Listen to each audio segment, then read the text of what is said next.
ब्रह्मा जी से देव गुरु बृहस्पति ने नवरात्रि के व्रत की कथा और पूर्व समय में इस व्रत को किसने किया उसकी कथा सुनाने का निवेदन किया।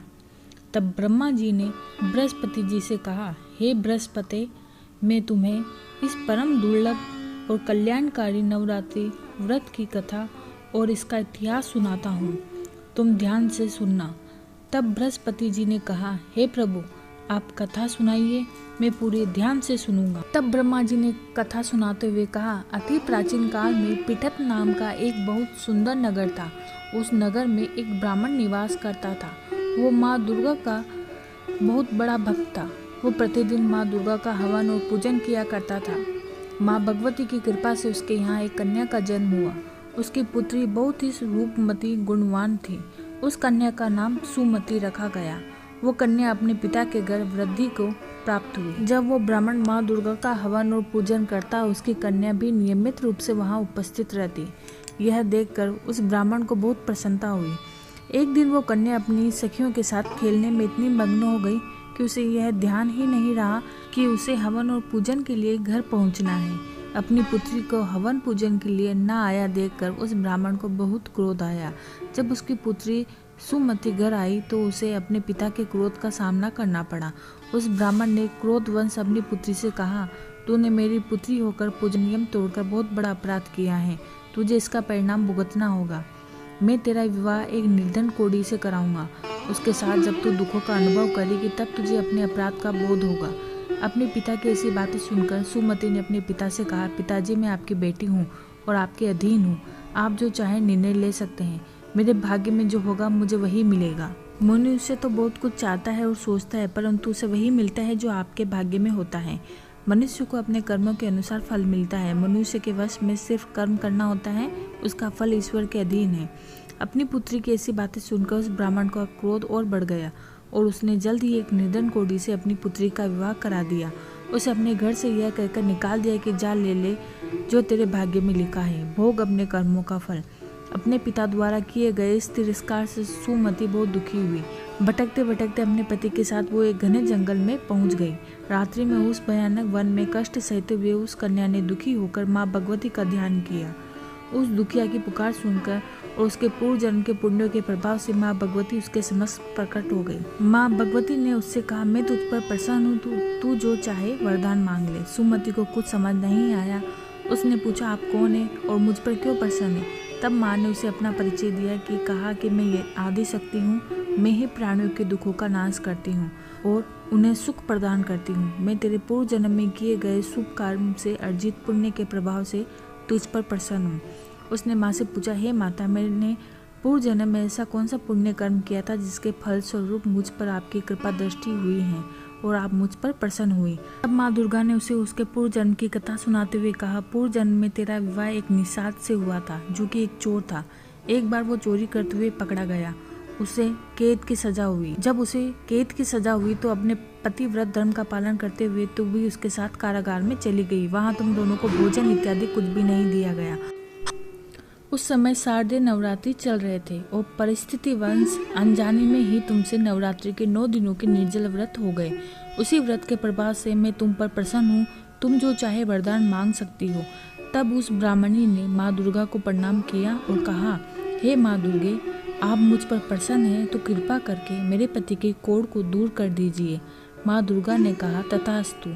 और उसके पति का कोढ़ ठीक हो गया और वह अत्यंत रूपवान हो गया। यह देखकर सुमति ने माँ को बारंबार धन्यवाद दिया और सच्चे मन से उसकी स्तुति की। उसके भक्ति युक्त वचन सुनकर माँ दुर्गा ने प्रसन्न होकर उसे पुत्रवती होने का आशीर्वाद दिया और कहा, हे पुत्री, तुझे शीघ्र ही एक पुत्र प्राप्त होगा जो बहुत ही बुद्धिमान, धनवान, कीर्तिवान और जितेंद्रिय होगा। तुम उसका नाम उद्यालक रखना। माँ दुर्गा के आशीर्वाद को सुनकर सुमति की आंखों में अश्रु बहने लगे। उसने कहा, हे माँ, मैं तो इस भयानक वन में अपने कोढ़ी पति के साथ अपने दुर्भाग्य को कोस रही थी। आपकी कृपा से मेरे दुखों का नाश हो गया है। इस विपत्ति के सागर से आपने ही मुझे निकाला है। तब माँ दुर्गा ने उससे कहा, हे पुत्री, अभी तो मुझसे और भी वरदान मांग सकती है, जो चाहे मांग ले। तब सुमति ने कहा, हे माँ, यदि आप मुझ पर प्रसन्न हो और मुझे मनोवांछित वर देना चाहती हो तो मुझे अपनी भक्ति प्रदान करो। मुझे नवरात्रि के व्रत एवं पूजन की विधि बताइए जिसके पालन करने पर आप प्रसन्न होते हैं। मुझे उसकी विधि और फल पूरे विस्तार से बताइए।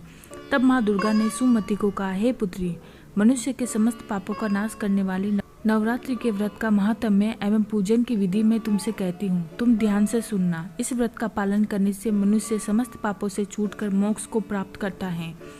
शारदीय नवरात्रि आश्विन मास के शुक्ल पक्ष में आने वाली नवरात्रि को लेकर पूरे 9 दिनों तक विधि विधान से मेरे 9 स्वरूपों का पूजन करो। 9 दिनों तक उपवास करें। यदि उपवास नहीं कर सकते हैं तो एक समय भोजन कर सकते हैं। योग्य ब्राह्मण से विधि विधान के साथ घट स्थापना कराएं। पूरे 9 दिन तक मिट्टी में बोए जौ को जल से सींचे। प्रतिदिन महाकाली, महालक्ष्मी और महासरस्वती की मूर्तियां रखकर विधि विधान से पूजा अर्चना करें। पूजन में अर्घ का विशेष महत्व है। भिन्न भिन्न सामग्री से अर्घ देने के अलग अलग फल प्राप्त होते हैं। जैसे बिजूरा के फूल से अर्घ देने पर रूप की प्राप्त होता है। जायफल से अर्घ देने से यश और कीर्ति प्राप्त होती है। दाग से अर्घ देने पर कार्य सिद्ध होता है। आंवले से अर्घ देने से सुख की प्राप्ति होती है। केले से अर्घ देने से आभूषणों की प्राप्ति होती है। फलों से अर्घ देने के बाद विधि पूर्वक हवन करें। घी, गेहूं, खांड, शहद, तिल, जौ, बिंब, नारियल, डाक और कदम से हवन करें। गेहूं से हवन करने से लक्ष्मी की प्राप्ति होती है। खीर और चंपा के फूलों से हवन करने से धन की प्राप्ति होती है। चंपा के पत्तों से हवन करने से तेज और सुख की प्राप्ति होती है। आंवले से हवन करने से यश और कीर्ति की प्राप्ति होती है। केले से हवन करने से पुत्र की प्राप्ति होती है। कमल से हवन करने से राज के सम्मान मिलता है। दाग से हवन करने से सुख संपत्ति की प्राप्ति होती है। खांड, घी, नारियल, शहद, जौ और तिल के हवन करने से मनोवांछित फल की प्राप्ति होती है। हवन कराने वाले आचार्य का पूर्ण आदर सत्कार करें। यथासंभव दक्षिणा देकर उन्हें संतुष्ट करें। इस परम दुर्लभ व्रत का पालन पूरी श्रद्धा, भक्ति और विधि विधान से करने से मनुष्य के समस्त मनोरथ पूर्ण होते हैं। नवरात्रि के 9 दिनों में दान करने से उसका पुण्य कई गुना अधिक हो जाता है।